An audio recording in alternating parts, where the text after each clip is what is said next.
역전세가 됐을 때 이 집주인과 이 세입자분과의 정말 생각은 많이 다르다라는 것을 또 이번에 느꼈습니다. 반갑습니다. 홍 사장입니다. 오늘은 역전세에 관련해서 이야기를 해보고자 합니다.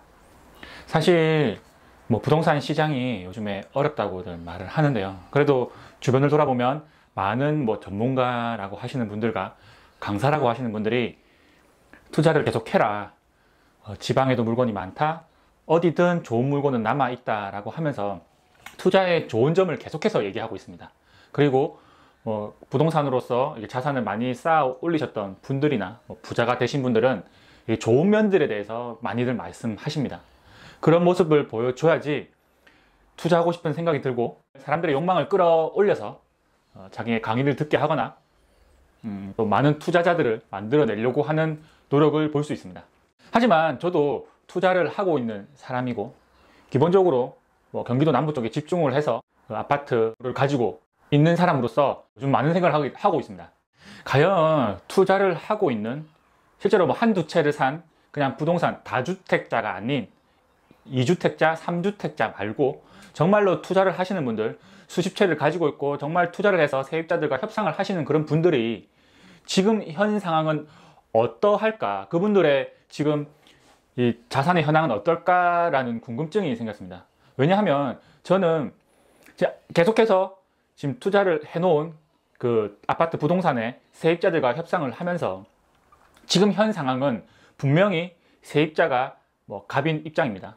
왜냐하면 수곳에 갈 곳이 널려 있고 더 좋은 조건의 전세, 월세를 찾을 수 있기 때문에 세입자가 남아있길 원하는 이 집주인은 그 세입자를 잡기 위해서 어떻게든 당근 아니면 보증금을 깎아준다든지 월세를 깎아준다든지 라는 이런 보상을 해줘야 되는 상황입니다. 그래서 실질적으로는 조금 힘든 시기일 수도 있습니다. 눈에 보이는 집값은 오를 수도 있습니다. 저도 네이버 호가나 보면 집값이 떨어진 건 없고 조금씩 다 오르고 있고 보합이나 상승장을 타고 있다는 느낌은 들고 있습니다. 왜냐하면 금융 가치란 것은 갈수록 떨어지지만 실물 자산들은 떨어질 수는 없는 거죠. 어차피 필요한 자산이기 때문에, 특히 주거라는 부분들은. 그렇지만 집값이 오르는 걸 별개로 해서 그래도 집주인이라면은 이 세입자가 있어야지만 그 자산을 지킬 수 있기 때문에 과연 이분들, 전문가를 하시는 분들, 많은 주택을 가지고 있고 부자라는 사람들은 지금 현황은 어떨까? 힘들지 않을까? 왜 힘들지만 좋은 면만 보여주려고 할까라는 생각을 했습니다. 저는 아직 그분들에 비해서 아주 작기 때문에 어렵다는 마음을 가질 수도 있습니다. 그분들은 그 정도의 하락이나 그 정도의 전세 보증금에 뱉어내는 것들에 대해서는 전혀 신경을 안 쓸 수 있는 수준일 수도 있습니다. 하지만 일반 직장인이 투자를 하면서 자산을 보유한 사람이라면 분명히 고민을 많이 하고 어려움을 겪고 있을 거라고 생각합니다. 그래서 역전세에 대해서 제가 오늘 말씀드리고 싶은 것은, 역전세가 됐을 때 이 집주인과 이 세입자분과의 정말 생각은 많이 다르다라는 것을 또 이번에 느꼈습니다. 제가 안양에 호계 역세권에 또 아파트를 하나 가지고 있는데요. 물론 저희가 갭투자 한창 시작될 때 좋은 갭으로 마련해서 아파트 값도 오르고 전세율도 좋아서 앞으로 호재도 많고 해서 계속 보유하려고 임대사업자도 냈던 주택인데, 아파트인데, 이번에 안양 쪽에 물량이 많이 풀렸죠. 호계 쪽에 많은 재개발 구역에 아파트를 들어오고 있고 또 기존 물량들이 전세가 갈아타는 시점이기 때문에 조금의 그 전세값에 조정이 있었습니다. 제가 3억 5천에 이 세입자를 들였었는데 어느 순간 갑자기 집주인이 급해나 봅니다. 급전세가 나오고 나중엔 급전세로 해서 최근까지만 해도 2억 9천에 전세가 완료가 됐습니다. 그게 최종적으로 해서 그 뒤에 전세가 지금 거래 완료가 된 건 없고 그 2억 9천짜리 전세가 끝나고 나니까 이제 3억 3천에서 3억 5천 다시 시세가 회복되고 있는 것 같습니다. 전세 호가로 해서요. 이 시점에서 저희가 재계약을 해야 되고 있다 보니 지금 세입자 입장에서는 분명히 전세가가 하락했다. 얼마 전에 2억 9천에 전세가 하락됐고 뉴스에는 전세가 안 나가서 집주인이 힘들다고 하는데, 물론 세입자는 전세가 떨어졌기 때문에 사실 보증금을 돌려받고 싶겠죠.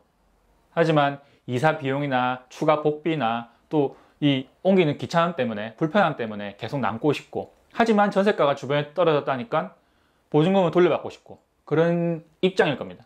하지만 또 집주인은, 제 입장에서는 2억 9천이란 그런 시세는 급전세로 나와 있던 것이고, 그 물건이 빠지기만 기다렸으면 솔직히 재계약을 요청하기 전에 그 2억 9천짜리가 급전세가 빠지길 기다렸다가 이 물건이 빠진 뒤에 부동산의 시세를 알아보고 재계약을 요청했습니다. 시세를 파악했을 때는 3억 3천부터 시작한다. 3억 3천에서 3억 5천이 지금 시세로 돌아왔다라는 걸 파악해놓고 세입자에게 재계약을 요청했지만, 세입자는 재계약은 하고 싶다.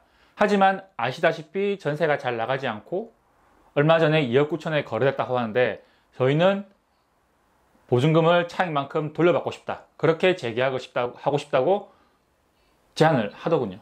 저는 이런 것들을 세입자들과 함께 조율하는 것, 해본 사람들이 투자하고 경험자라고 생각을 하고 있습니다. 과연 세입자가 원하는 게 뭘까를 고민을 했습니다. 그들 입장에서는 당연히 보증금을 돌려받고 싶을 것이고, 그리고 돌려받음으로 인해서 그만큼 자신의 돈을 벌었다 생각하겠죠. 또 나중에 돌려받을 수 있는 돈이 커버리면 이 집주인이 못 돌려줬을 때 불안감, 그런 것들이 있을 겁니다. 그렇다면 집주인 입장에서는 어떨까? 집주인 입장에서는 전세로 통해서 집에 투자를 했고 임대를 했을 때는 투자금이 묶이지 않은 상태에서 이 집을 보유하고 싶기 때문에 이 전세 금액이 아주 중요합니다. 이 금액이 높아질수록 내가 이 집을 사기 위한 투자금이 작아질 것이고, 이 전세 보증금이 낮아질수록 제가 들어가는 돈이 많아지겠죠. 그래서 예전에 갭 투자가 성행했었고 2, 3천의 갭으로 아파트를 계속 늘려나갔던 겁니다. 하지만 만약에 갭 투자를 했는데 다시 보증금이 낮아진다면 아파트를 더 소유하는 것이 아니라 그 아파트에 돈이 더 들어가게 되는 거죠. 그러면 어쩌면 기회비용이 사라지는 거고 현금만 더 묶이게 되는 상황이 될 수 있습니다. 그래서 그 조율점이 가장 큰 거죠. 그 세입자가 원하는 부분과 집주인이 원하는 부분에서 어떻게 조율을 할 것인가가 가장 큰 부분인 것 같습니다. 저희는 현금 보유를 원하고 세입자는 현금을 돌려받길 원하는 입장에서 감정이 상할 수 있는 부분이기 때문에 저 와이프랑 많은 고민을 했습니다. 문자로 주고받으면서 통화를 하면서 어떻게 이것을 상대방이 기분이 나쁘지 않게 할까를 고민했는데요. 세입자는 2억 9천이 시세지만 3억 2천에 하고 싶다라고 저에게 던졌고, 저희는 시세를 다 파악했고 3억 5천에 재계약을 저희가 새로운 사람을 받을 수 있겠지만 그래도 3억 4천에 재계약을 했으면 좋겠다라고 요청했고, 그것에 대해서 세입자는 아주 황당해하면서 3억 2천이라고 말했던 것도 2억 9천 대비해서 높여준 건데 저는 그 말을 듣고 황당하다, 다시 한번 생각해달라 제안이 왔더군요. 이 상황에서 저희가 한 발짝을 물러설 거냐 아니면 더 치고 나갈 거냐 했을 때 서로에 대한 비용이 상당되겠죠. 저희도 이 사람이 나가고 나면 그 일정 동안 세입자가 빌 것이고, 그러면 세입자를 맞이하기 위해서 또 부동산 복비가 들어갈 거고, 그럼 세입자의 경우에는 이사 비용이 들 것이고 다시 복비가 들 것이고, 또 새로운 곳에서 그 아이의 그 환경을 만들어줘야 되는 불편함이 있겠죠. 그런 경우에서 우리는 어떻게 해야 될까, 어떻게 조율을 할까를 고민을 하다가 마지막으로 던진 게 3억 3천으로 했으면 좋겠다. 하지만 재계약을 하겠지만 그 2천만 원에 대한 차익분은 우리가 역월세를 주겠다.